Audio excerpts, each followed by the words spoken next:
Getting sober was the hardest and best thing I've done thus far in my life. I've been able to not only get my life back, but I've been able to achieve unimaginable dreams. Becoming an interventionist has always been one of those dreams. I wanted to be able to help those deep in the throes of addiction find their path to recovery just as I have.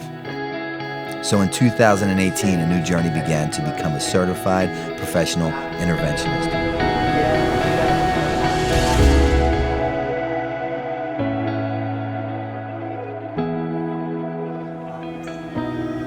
Kirsten Lewis, been married to Todd for 12 years, known each other for half of our lives since we've been together for actually 22 years. So right out of high school, we started dating, and we have 2 children, a 14-year-old son named Todd, and then a 10-year-old daughter named Tyler. When Todd, we were looking on ways to find someplace for him to go. And Todd and I went to high school with Brandon. I see his posts about Banyan and how successful he's been with his recovery. The one night after he had come clean with his addiction, and I said, what about me reaching out to Brandon? I'm like, he's always saying like he wants to help people. I'm like, I think I'm going to send him a message. I'm like, is that okay with you? And he's like, yeah, go ahead and do it. He got like right back to us, within probably like 30 minutes. Shortly after this, I got a phone call to help my very first family, and it was one of my childhood friends, Todd. I first met Todd in high school. We practically grew up together. We were in the same classes, hung out with the same people, and went to the same parties. It was during these party days that his addiction had started, and just like many others, it progressed throughout the years to a heroin dependence that could no longer be hidden.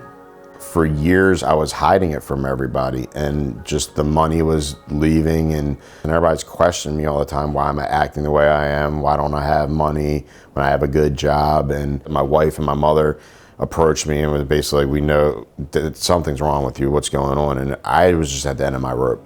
And she called him, and he immediately got on the phone with me and was like, look, man, you gotta change your life. Because I was scared to, tell everybody in my life this secret I had.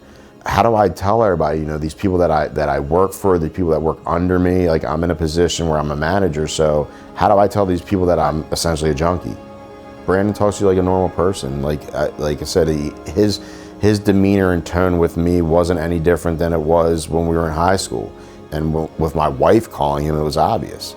I knew Todd was a good man struggling with a horrible disease that unfortunately takes the lives of many.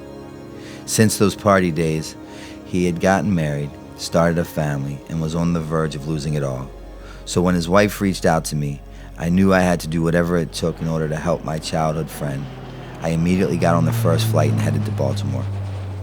He flew from where he was in Philadelphia to Baltimore and physically put me on a plane. Like, I don't know that I would have been able to do that in my state. Like, I was out of it.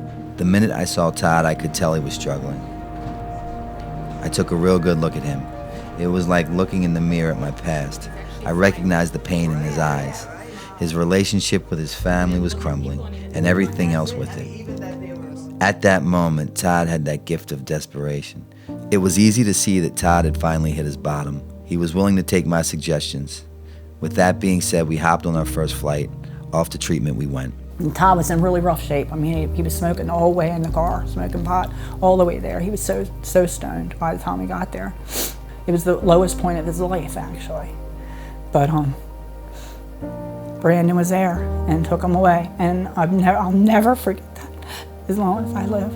From the moment Todd stepped on the plane with me to Florida, his life began to change forever. And just in the time period that he stayed at Banyan, when he got off that airplane, he was a different person.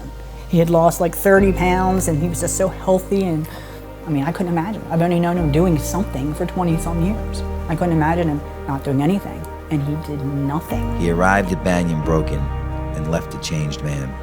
As soon as Todd got sober, his life started to get better. His relationship with his wife, his kids, and his mother all started to improve. Today, his past has no bearing on his future. Todd's story is like thousands of others that struggle with the disease of addiction. If your best thinking got you to addiction, I promise you there is support out there to guide you to recovery. The opposite of addiction is connection. If you or a loved one is struggling, I'm a phone call away.